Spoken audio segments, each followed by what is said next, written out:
Okay, so today, folks, I want to do a video that talks about it kind of piggybacks on what to expect when you move to Seattle.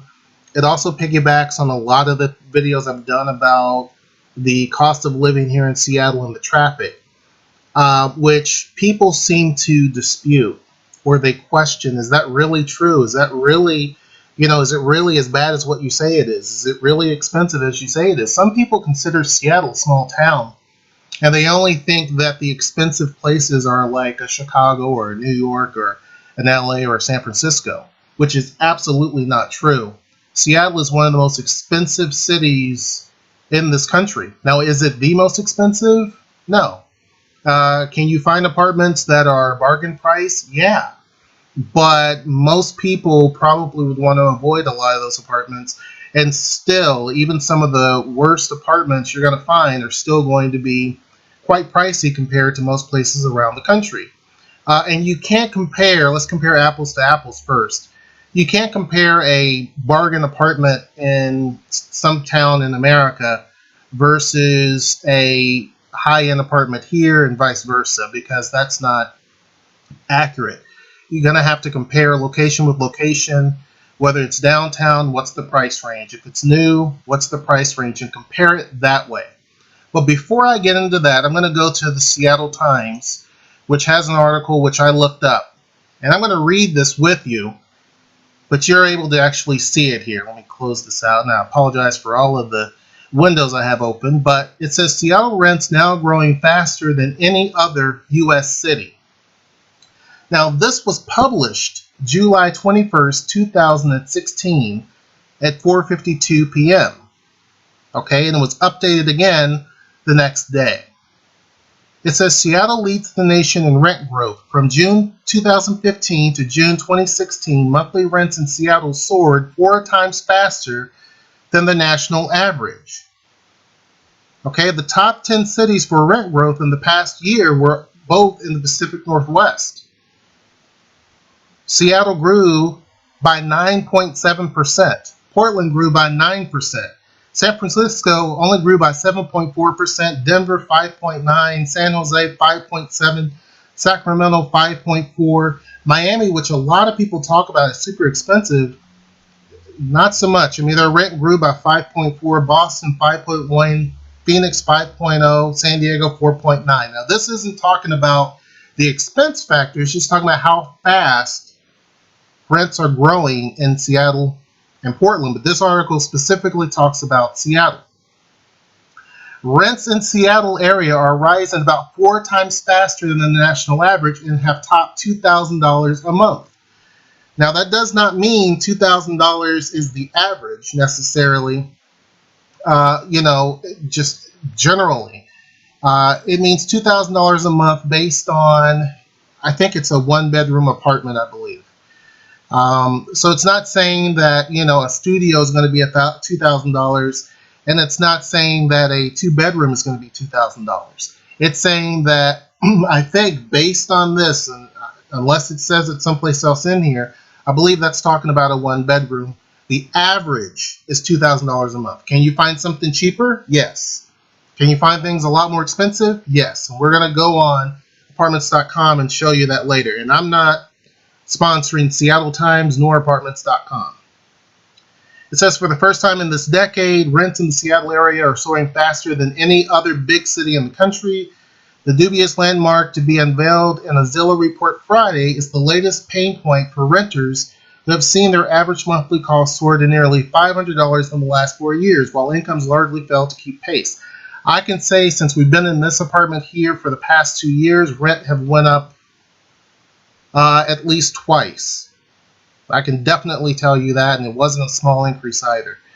The typical monthly rent in Seattle metro area has surpassed $2,000 for the first time in spring, and it keeps talking about that. Again, Portland's 2nd place, San Francisco's 3rd place. It says, in fact, rents are soaring so fast that June's 1.1% monthly price gain in Seattle beat out the growth that Chicago and Washington, D.C. has seen in the entire year. So, again, I think that people who have never been to Seattle, or maybe they've been here, don't have an idea that Seattle is a very expensive city. For one, it's a West Coast city, so everything on the West Coast, like I said, is expensive in terms of cities. That's just kind of the way that it is. And now the Pacific Northwest is catching up with California. Lee Hicks, who recently finished grad school at UW, has gotten 2 recent pay increases and now pays 74% of her take-home pay on rent at her University District apartment, which soon will cost her $1,600.95. Or no, $1,695. Now, the U District is a trendy area, don't get me wrong, but it's not downtown. And she's going to be paying about $1,700. Now, it doesn't say if that's a 1-bedroom, and it doesn't say if that's a studio, but $1,695. So it talks about that. Let's say the Zillow database, which dates back to 2010 and compares the 35 biggest metros across the country, shows that the median monthly rent for Seattle and neighboring cities was $2,031. That's up from $1,852 a year ago and $1,575 4 years ago. Seattle rent was $300 more than the U.S. average in 2011. Now it's $620 more. So let me help you understand this. Back in Indianapolis, I paid, I think at most $695, I believe, for a 1-bedroom apartment. And it's showing here that Seattle's rent is $620 more than most of the places here in the U.S., in America. Okay? Now, one of the things you have to understand is that we are sandwiched in between big players. And I say we, I'm talking about Seattle and Portland. Portland is seeing a huge spike in rents and things like that because, heck, Seattle is. And so a lot of people are like, hey, I'll just live down in Portland and, that type of thing. But their rents are going up fast as well. Is it as expensive as it is here? No. But it's getting there. Like I've told someone else who disputed, about the fact that, San Francisco is more expensive. It is. But Seattle is catching up pretty quickly. I mean, it's not a great thing for your housing to be a litmus test of, what's a great city, but it's expensive. But Seattle is sandwiched between San Francisco and Vancouver. Both are very expensive cities. Both are very international cities. So it is the cheapest one out of the two. And so you're going to see, that's why you see a lot of Chinese developers here in the city building up the town. You see a lot of developers from across the country building up Seattle because it's cheaper to build here than it is in Vancouver or in San Francisco. It just is. And then, of course, it's cheaper to build in Portland than it is here in Seattle. So, of course, you're going to see Portland start to be expensive as well. Okay. So again, it says people are coming here to Seattle because the job base expands and newbies are likely to rent. I can definitely say that. There was an article someplace else that talked about just Amazon alone has 50,000 jobs here in the Seattle area that's available that has not been filled yet. I don't think people understand how big Amazon is downtown. They have the entire South Lake Union area. If you took Amazon and you put them in just a flat piece of land, you took their headquarters and put it there, it would look like a big city. I mean, it truly has several high-rises all on its own that they've built, and there's still many more that they're building. And then you have to also account for the fact that Vulcan, which is owned by Paul Allen, who owns professional sports teams and things like that, who was also a part of Microsoft, has built up a lot of the Amazon campus and also has built a lot of apartment buildings down there and all types of housing. So here it talks about Seattle ranks 8th overall in actual rent prices behind Washington, D.C. Okay?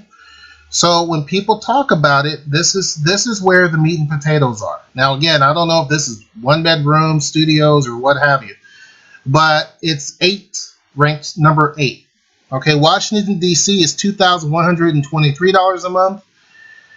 and just ahead of Denver. So it's more expensive here than Denver, but it's a little bit less expensive than Washington, D.C. on average. San Jose and San Francisco top the list by a large margin. That's no shock. I mean, it's Silicon Valley at about $3,400 a month, followed by four cities between $2,300 and $2,600, Los Angeles, New York, San Diego, and Boston. So it gives you an idea of where we are. All of those cities are out west. The only ones that are not out west are New York and Washington, D.C., and of course Boston. The rest of those cities are all western cities, and most of them are along the coastline. San Diego, Los Angeles, San Jose, San Francisco, they're all on the west coast. So and in California. So the western coast cities are extremely pricey to live at. Now, is Seattle the most expensive? No, it shows it right here. But this gives you an idea of what you're kind of up against. All of these are considered to be big, big cities. All of these cities are major tourist attractions. I don't know about San Jose so much, but the rest of these are major tourist attractions. I mean, they have a lot of tourists that come to those type of cities. So it kind of shows you that. It talks about this here. Of course, home prices here aren't lagging behind either. So this talks a little bit about housing, which I'll do a different video that talks about housing. Because there's a link here that talks about it. And if you can see down here right below, it says the housing price is $666,000. I might click that just so people can see it. But it says Seattle ranked 4th in home value increases in the last year, up 11.8%. That trailed Portland, which led the nation in home price growth, as well as Denver and Dallas. Okay, so that gives you a general idea. Now let me click here for the home prices so you can see it. It probably will make me sign in or something like that. But it sets the new home price at $666,000. Okay. It now costs 74% more to buy a house here than it did in 2011. Okay, $666,500. This article was done back July 6, 2016. So it gives you an idea. It says that the typical Seattle home now costs about $300,000 more than it did when the market bottomed out in 2011. Okay, so it kind of tells you, if you go to this particular article, which you'll see it up here, you can pretty much see for yourself kind of what's going on with the housing prices, the different areas and things like that. Okay, now, can you find things that are a little bit cheaper in different parts? Sure, because it tells you. In some areas, you're not going to see as much of a huge increase in terms of the median price. For example, southwestern King County, again, I've talked about this. The house price here is $168,000. This is the average. Okay? But again, you got to kind of consider, is that where you want to really and truly live? This kind of tells you. So this tells you where it was June of last year versus June of this year, where the prices are. But down in this area, it jumped up almost 50%. In Southwest King County, it's showing that it's 51% here as far as the closed sales, and then it's showing median price. When you look at Seattle itself, I mean, it's jumped up. Now, again, that's not the average. Some houses it says the average is $666,000, so that means that some houses are well over $1 million, some are definitely below that. So that's not the article I want to really focus on. Like I said, I'll talk about that in a completely different video. But let's go to apartments.com, because someone just commented about, am I sure that studios are $1,600 to $1,700, and are they luxury? So let's just see. So I've already put in Seattle, Washington here, studio. I'm not going to select anything else. I'm not going to select rent range. And let's see what pops up. Okay. So I know you're going to say this is the first ones, but this is a studio, $1,600. Here's a studio, $2,040. Here's a studio that's $1,505. Here's one for $1,675. $1,698, $1,690, and this is not downtown, by the way.